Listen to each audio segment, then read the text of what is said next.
Olá meus amigos, minhas amigas, tudo bem? Hoje vamos falar a respeito de um tema bastante complexo, que envolve a questão para os jovens advogados.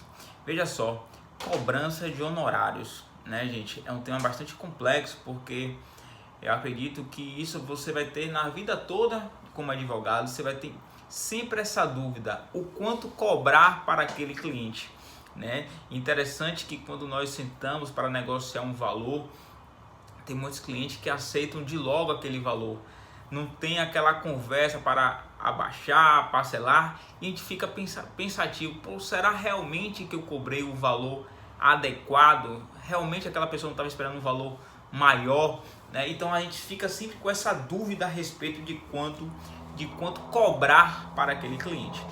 E na seara criminal, você tem a grande questão a respeito dos processos criminais, a respeito no tocante à questão da soltura, Muitas vezes, a depender do cliente, ele acerta um valor com você e após ele obter uma soltura, ele deixa de pagar, é comum deixar de pagar os valores a respeito do processo realmente. Então, é preciso que vocês, quando for realizar, quando for fechar um contrato de honorários com algum cliente, faça um contrato de prestação de serviço, Escreva, redija como é que realmente será pactuado os valores. Até porque também o seguinte, tem muitos clientes que vocês acertam um valor específico apenas, vamos supor, um exemplo, para audiência de custódia, e aí vai ter o processo e ele acha que você também vai defendê-lo no processo. E o combinado foi o quê? Apenas audiência de custódia.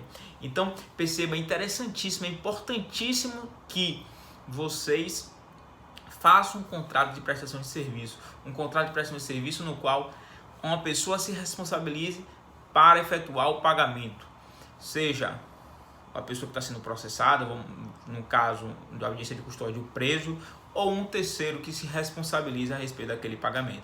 Então é importantíssimo o contrato de prestação de serviço. Veja, o valor que você vai dar, que você vai propor, o valor da sua prestação de serviço, você tem que levar em conta, gente, a complexidade do caso. Esse é um caso bastante complexo, um caso que envolve mídia. Você tem que pensar, você tem que verificar realmente primeiro o processo, verificar esse processo.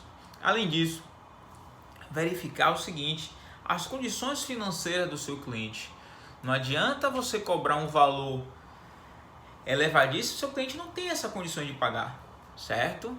Mas você pode dar o seu valor e se ele quiser pagar pelo seu serviço, ele vai ter que ter aquele dinheiro, ok? Então, eu acredito, a advocacia, você tem essa possibilidade de você tem o seu valor. O cliente vem a você sabendo que o seu valor é esse. Pronto. Você não precisa baixar seu preço, só se você tiver o seu interesse, se você tiver interesse em pegar aquele caso, enfim.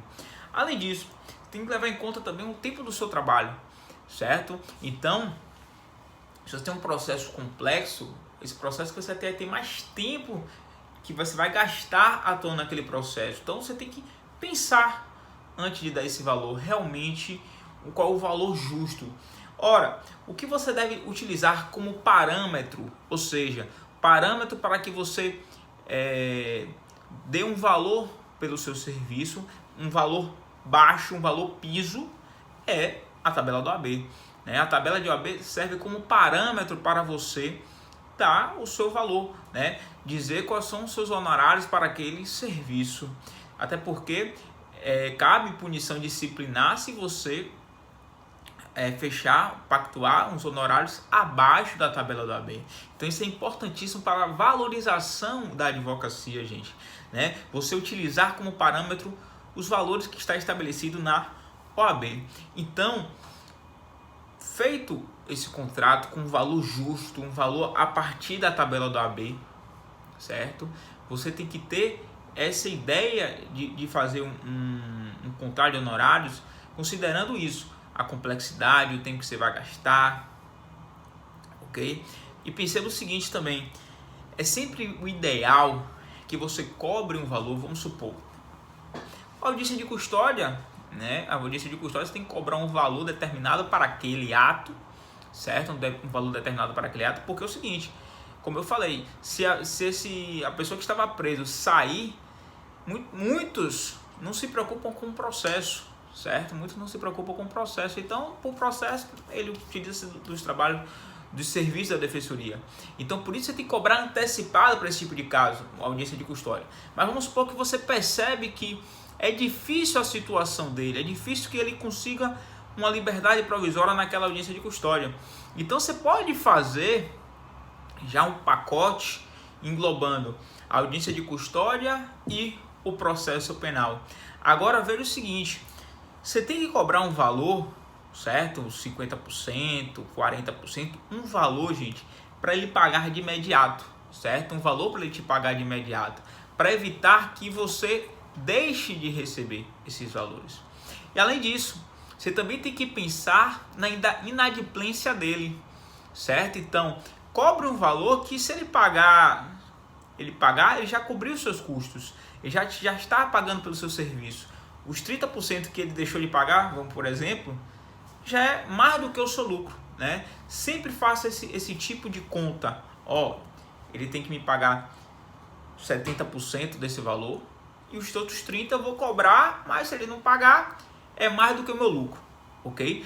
Então isso é importantíssimo para que vocês tenham uma advocacia lucrativa, certo?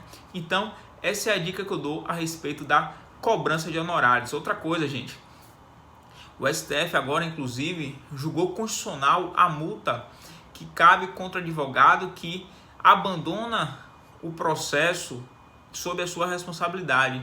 Então acontece isso muito no processo penal, que o advogado está nos autos, só que em razão da inadimplência do cliente, o advogado abandona a causa. Só que o advogado deixa de revogar a procuração, certo? Muitas vezes por muito excesso de trabalho, por negligência, deixa. Ora, gente, tenham cuidado. A partir de agora, toda vez que o cliente, numa hipótese que o cliente deixou de pagar e você quer revogar a procuração, não abandone o processo, não deixe o processo andar sem a sua presença. Você deve revogar a procuração, enviar uma carta para o cliente, tudo certo, dizendo que a partir daquele momento não vai ficar responsável, vai ficar responsável por tantos dias, enfim, mas informe isso ao juiz para não deixar o processo tramitar e depois você ter aplicado uma punição a você, certo? Uma punição tanto no processo como também na própria OAB, ok? Então essa é a minha dica, um forte abraço, até a próxima.